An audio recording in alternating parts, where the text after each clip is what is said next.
Well, boys and girls, it's on the ground finally. Went and got some wheels for it. These are, I have no idea what brand these are. A little oddball. Didn't even notice it until we got home. The fronts are 14s, and the backs are 15s. I don't think the gentleman that sold it to us knew it was either. Just luck of the draw. But the front has disc brakes, and the caliper nudges just ever so slightly on the back side of those fake rivets. There's like a boss that's casted into the caliper. I'm just going to clearance that with a flapper wheel. They need new tires, but I got them cheap enough that that doesn't matter. I needed something to make this thing roll. So this is its first time being on the ground. Has decent ground clearance in the front, and I expect to lose a whole bunch of ground clearance once I put the motor in.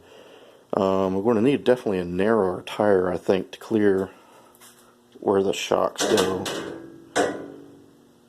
because these tires balloon out about 1.5 inches on either side of the rim, and I'll probably go with a narrower tire anyways, taller and narrower. But we got to move the radiator back, so I cut out the support bar there to move that, so we can move the radiator back because I didn't like how close it was to the back seat. We took the fuel cell out of the back because we had to do that to put the radiator farther back. So the fuel cell is now up front to try and get some weight up here. Gotta finish all that. I don't know how I want to do the fuel pump. I have this idea of trying to use stock fuel pump, which is a drop-in setup, and I'd have to make a custom where the lid is for the fuel cell. I'd have to make something custom there, and then probably just use the gas gauge area for my filler. I don't know. Haven't thought all the way through on this, but it is on the ground. We got the big important box. I don't know if I showed this to anybody yet, but the engine adapter is down there. The instructions are in there, which is a good thing. I haven't read through them all the way. It kind of actually has a lot more on like radiator placement and stuff than I thought. I didn't think they'd give you any information on that. But that'll be the next step, is trying to put the motor actually in the car, build motor mounts for that. And then we can, I don't know what we can do. It's definitely not going to be drivable. I need axles and I need to plumb the brakes. I think after I get the motor mounted and engine mounts built to that, probably figure out the rear cage. Hopefully I can use it as it is. That's what I'm really hoping for.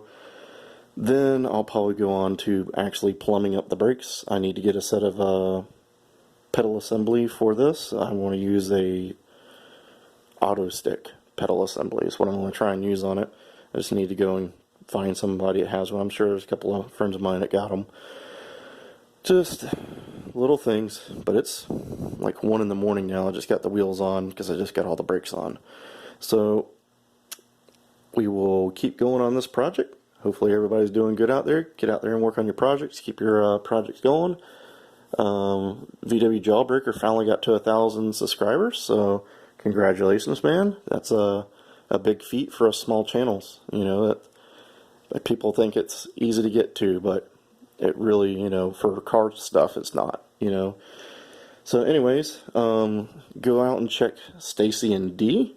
He builds dune buggies and some hot rods.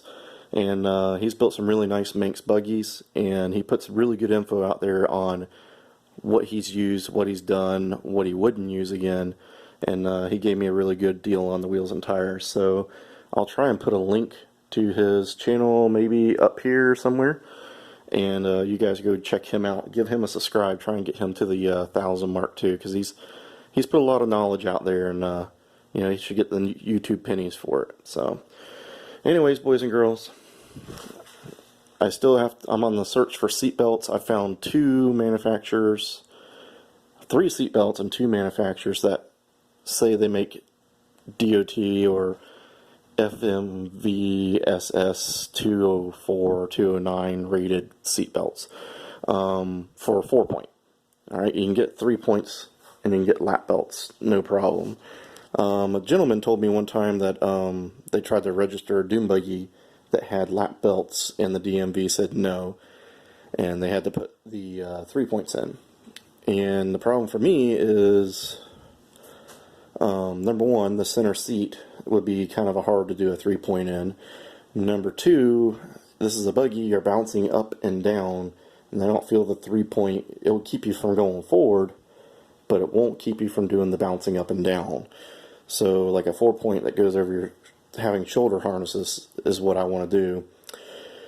So I found, like I say, 3 sets of seat belts. One made for drift cars, which is incredibly expensive. They're like almost $300 a set.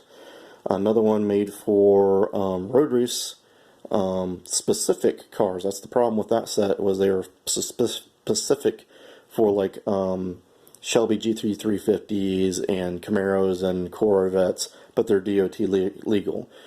And then another set that was the cheapest of them all, from a company that makes aftermarket seat belts for like your Volkswagen and whatever.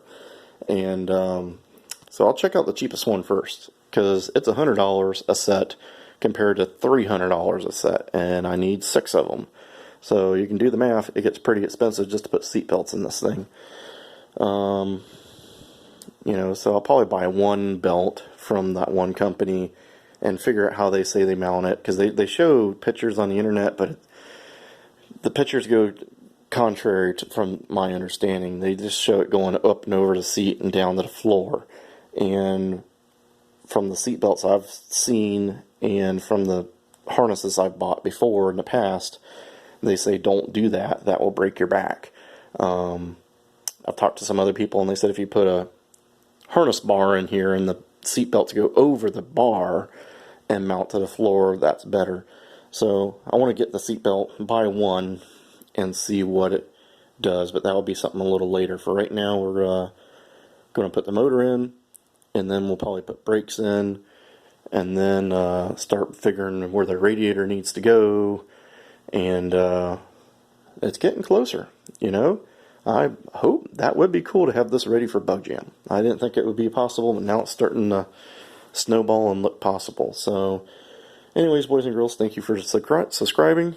Like I say, go check out Stacy and D. I'll put a link to his channel in the description also. Go give him a like and a subscribe. Mostly give him a subscribe. He's got good information. Doesn't post a whole bunch of videos. He's not going to bombard you with videos, but he puts really good information. You definitely want to go out there and check him out. He's a Ford guy mostly and a dune buggy guy. So if you like early, late 60s model Fords, he's got a lot of information on there about those. And he restored a beautiful Falcon. It's beautiful. Went down there and it was really impressive in person, but he had a lot of neat ideas on that car, on the center console and everything, and it was really neat. It looked factory, but it's, definitely modern. Anyways, I'll see you guys later, and get out there and help your friends. Let's get these things on the road. See y'all later.